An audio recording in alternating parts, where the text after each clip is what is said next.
देखिए बड़ी ई दोनों में जुड़ा ना, कवि में भी ई आ रहा, इंद्र में भी ई आ रहा और दोनों ई ई जुड़ के बड़ी ई साउंड कर रहे हैं। तो मतलब समझ नहीं है। अब पेपर में अगर आप ये करने बैठ जाएँगे तो भी थोड़ा टाइम आपका जाएगा। पेपर में अगर आप ये करेंगे ऐसे करके तो हेलो फ्रेंड्स, सीखो सिखाओ चैनल पे आप सभी का एक बार फिर से स्वागत है। और आज मैं पढ़ाने वाली हूँ आपको संधि, जो कि बहुत ही ईज़ी वे में मैं आपको बताऊँगी। करते हैं, जैसे कि आप लोगों को पता है कि संधि 3 प्रकार की होती है, संधि और तीसरी होती है विसर्ग संधि। ठीक है दोस्तों, ये 3 प्रकार होती हैं, 3 भेद होते हैं संधि के और इम्पॉर्टेंट है दोस्तों। हिंदी में भी इसका यूज होता है और संस्कृत में भी इसका यूज होता ही है। अब आज मैं आपको बताऊंगी स्वर संधि के बारे में और कैसे इसको करते हैं और किस तरह इसको पहचानते हैं। तो आज इसके बारे में हम डिस्कशन करेंगे और सीखेंगे और बहुत ही अच्छे तरीके से सीखेंगे दोस्तों। तो चलिए स्टार्ट करते हैं। पहला है स्वर संधि। तो यहाँ पर मैं एक लाइन खींच दे रही हूँ, स्वर संधि। ठीक है, अब स्वर संधि के भी प्रकार होते हैं, 5 प्रकार होते हैं। स्वर संधि कितने प्रकार होते हैं? 5 प्रकार होते हैं। दीर्घ संधि, गुण संधि, यड़ संधि, वृद्धि संधि और लास्ट होता है अयादि संधि। अब इसको बहुत ही आसान वे में हम समझेंगे। ठीक है फ्रेंड, तो पहला है हमारा दीर्घ संधि। तो चलिए इसके बारे में चर्चा करते हैं। दीर्घ संधि, दीर्घ संधि में कोई भी स्वर आ जाए, किसी भी शब्द के बाद कोई स्वर आ जाए, जैसे आ, स्वर में क्या होता है, आई वो जो भी होता है छोटा, प्लस दूसरे वाले स्वर में भी कोई स्वर ही आ जाए। इसमें स्वर स्वर दोनों तरफ स्वर होंगे, दोनों तरफ क्या होंगे? स्वर होंगे। आ बड़ा छोटा ऐसे होंगे। इधर एक शब्द होगा, इधर एक शब्द होगा, तो शब्द का जो आखिरी वाला वर्ण होगा और इसका पहला वर्ण होगा और दोनों ही वो होने चाहिए, दोनों ही स्वर होने चाहिए गाइस दोस्तों, तभी हम पहचानेंगे कि दीर्घ संधि है। कुल मिला के दीर्घ संधि में प्लस के इधर स्वर होना चाहिए और प्लस के उधर पहला वाला वर्ण स्वर होना चाहिए, तो वो हमारा होता है दीर्घ स्वर। छोटा छोटा मिलके बड़ा हो जाएगा, बड़ा प्लस छोटा मिलके भी बड़ा हो जाएगा। ठीक है, या छोटी कॉमा लगा दे रहे, क्योंकि छोटी ई प्लस छोटी ई बराबर तभी बड़ी ई हो जाएगा। तो मैं एक साथ लिख दे रही हूँ जिससे कि बहुत बड़ा ना हो चीज़ें। तो छोटी ई बड़ी ई प्लस, मतलब छोटी ई भी आ सकता है और बड़ी ई भी आ सकता है, प्लस के इधर और प्लस के उधर भी यही चीज़ आ सकती है, प्लस छोटी ई आ सकती है या फिर बड़ी ई आ सकती है। तो इसमें भी बड़ी हो जाएगा, दोनों मिलाएंगे तो बड़ी ई। ऐसे छोटा हो जाएगा और बड़ा हो, ये देखिए सब स्वर है, इधर भी छोटा हो या बड़ा हो, दोनों मिला के बड़ा हो आएगा। ठीक है, छोटा छोटा बड़ा आ प्लस बड़ा आ, छोटी ई प्लस बड़ी ई प्लस छोटी ई बड़ी ई बराबर बड़ी ही बनती है। और अगर छोटा ऊ मिलाएंगे तो भी बड़ा ऊ बनेगा, या बड़ा ऊ मिलाएंगे तब भी ऊ बनेगा, या फिर छोटा ऊ बड़ा ऊ बनाएंगे तब भी बड़ा ऊ बनेगा। मतलब आप ये समझ लीजिए कि कोई भी दो स्वर मिलेंगे तो वो बड़ा ही शब्द वर्ड बनाएंगे। ठीक है, ऋषि है, छोटे ऋषि प्लस बड़ी ऋषि ऐसे बनती है। तो छोटी ऋषि बड़ी ऋषि दोनों मिलाकर कौन सी ऋषि बनेगी? तो आप बोलेंगे बड़ी ऋषि बनेगी। यहीं पे छोटी ऋषि एक और बचता है, लिरी, छोटी लिरी प्लस बड़ी लिरी, छोटी लिरी कॉमा बड़ी लिरी प्लस छोटी लिरी प्लस और बड़ी लिरी, ये दोनों मिला के बड़ी लिरी बनेगा। ऐसे करते हैं, फिर ऐसे करते हैं। ठीक है, तो बस आपको ये 5 याद करने होंगे और आसानी से आप समझ पाएंगे। तो इसका एक फार्मूला और होता है, जैसे अगर आपको ये तो पता है बेसिक चीज़ें हैं, बट फिर भी एक चीज़ होती है जिसको आप थोड़ा लर्न कर लीजिएगा तो आपको और आसानी रहेगी।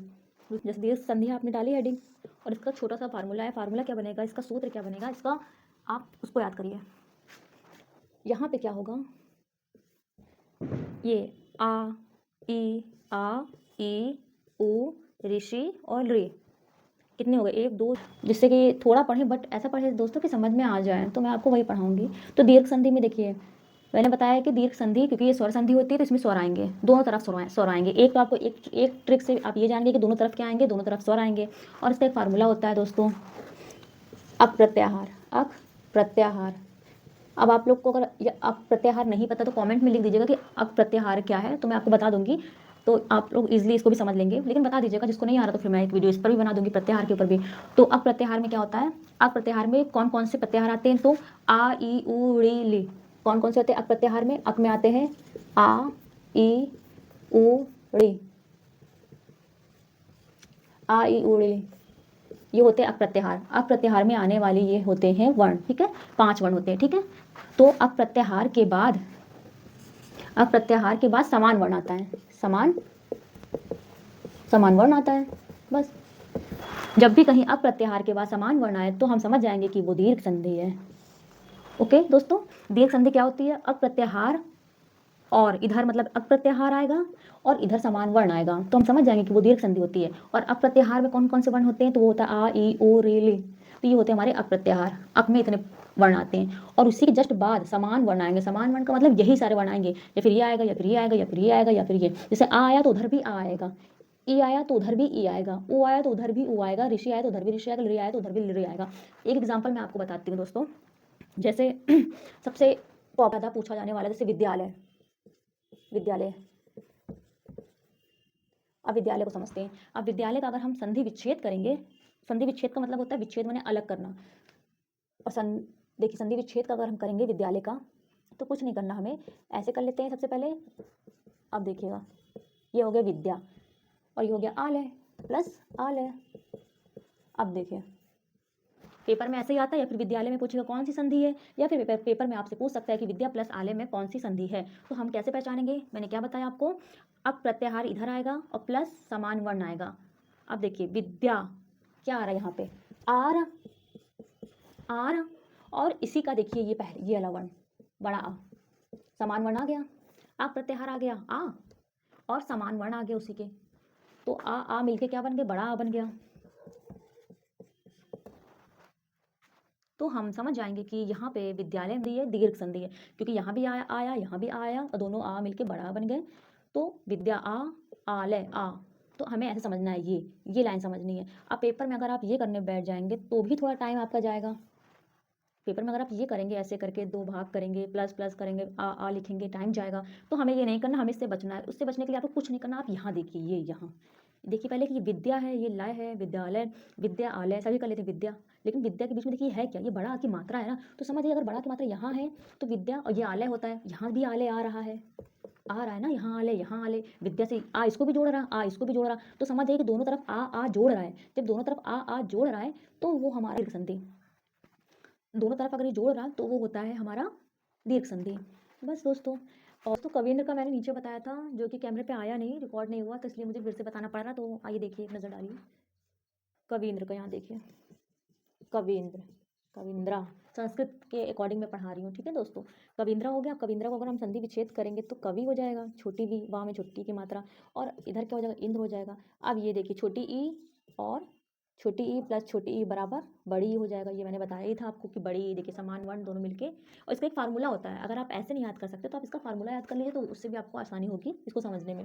इसका फार्मूला बहुत सरल है। अकह, अकह, अक प्रत्याहार को अकह बोलते हैं। अकह सवर्णे, सवर्णे मतलब समान वर्ण, दीर्घ मतलब अक माने अक प्रत्याहार आएगा और फिर उसके बाद समान वर्ण आएगा, तो हमें दीर्घ वर्ण प्राप्त हो जाएगा। अक प्रत्याहार, समान वर्ण, दीर्घ प्रत्याहार। ठीक है दोस्तों, ये देखिए अक प्रत्याहार, समान वर्ण आया, फिर उसके बाद हमको दीर्घ चीज मिल गई। ठीक है, तो यहाँ पे लेकिन पेपर में आप ऐसे मत करिएगा, क्योंकि बहुत टाइम जाएगा दोस्तों, कि आप ऐसे ऐसे कर रहे हो, फिर प्लस का निशान लगा रहे हो, तो एक टाइम जाएगा। तो आप इतना देखिए कि यहाँ पे क्या है, यहाँ पे बड़ी ई है, तो बड़ी ई है, तो मैंने बताया था कि बड़ी ई कब होती है, जब छोटी छोटी चीज़ें मिलती है। बड़ी ई के बाद यहाँ पे कोई विच्छेद मिल रहा है, बड़ी ई जोड़ रहा है। ये देखिए बड़ी ई दोनों में जोड़ा ना, कवि में भी ई आ रहा, इंद्र में भी ई आ रहा, और दोनों ई जुड़ के बड़ी ई साउंड कर रहे हैं। तो मतलब कि समझ में आ रहा है कि दोनों तरफ अगर ई होकर बड़ी ई बन रहा है तो वो हमारा दीर्घ संधि में जाएगा। बात खत्म। ठीक है दोस्तों। और तीसरा मैं बता दे रही हूँ आपको, ऊ वाला, ठीक है, ये भी इंपॉर्टेंट है, भानुदय। भानुदय में भी वही करना है हमें। देखिए भानु में बड़ा छोटा ऊ, ऊ भानु, पहले इसको आपको दिखा दूँ कैसे बनेगा। ये भानु छोटा ऊ और ये उदय, ठीक है, भानु उदय। अब इसका ऊ छोटा ऊ हो गया, छोटा ऊ प्लस इसका भी छोटा ऊ बराबर बड़ा ऊ हो जाएगा फ्रेंड्स। हो गया ना, छोटा ऊ बराबर बड़ा ऊ। इसमें भी आपको पहचानना है कि ऊ इधर भी मिल रहा है हमें विच्छेद करने पर, और ऊ उधर भी मिल रहा है विच्छेद करने पर। तो हम क्यों विच्छेद करें, जब हमें पता है कि भानु उदय बोलेंगे तो भानु उदय मुंह से खुद ही निकल रहा है उच्चारण में, तो ऊ दोनों तरफ है, और ये बड़ा हो गया, तो मतलब ऊ बड़ा ऊ। ये देखिए छोटा ऊ अकह, अक प्रत्याहार में है ये छोटा ऊ। ये देखिए अक प्रत्याहार में क्या क्या आते हैं, छोटा ऊ आता है ना। तो ये, तो इस तरह हम पहचान जाते हैं फ्रेंड्स। ठीक है, तो आई होप दोस्तों आपको मेरी वीडियो समझ आई होगी, या आपको मेरी वीडियो अच्छी लगी हो, तो प्लीज़ प्लीज़ दोस्तों मेरे इस चैनल को सब्सक्राइब करिएगा, जिससे कि मैं और अच्छी अच्छी चीज़ें आप तक पहुंचा सकूँ। जो भी मुझे आता है, जो भी इंपॉर्टेंट है पेपर के पॉइंट ऑफ व्यू से, मैं ज़रूर आप लोग को बताऊंगी। सीटेट के लिए, टेट के लिए, क्योंकि मैंने टेट सीटेट दोनों क्वालिफाई कर रखा है, तो मुझे इतना आता है कि मैं उन अपने साथियों की हेल्प कर सकती हूँ जो जिनके लिए मतलब टेट और सीटेट बहुत ही मुश्किल है निकालना।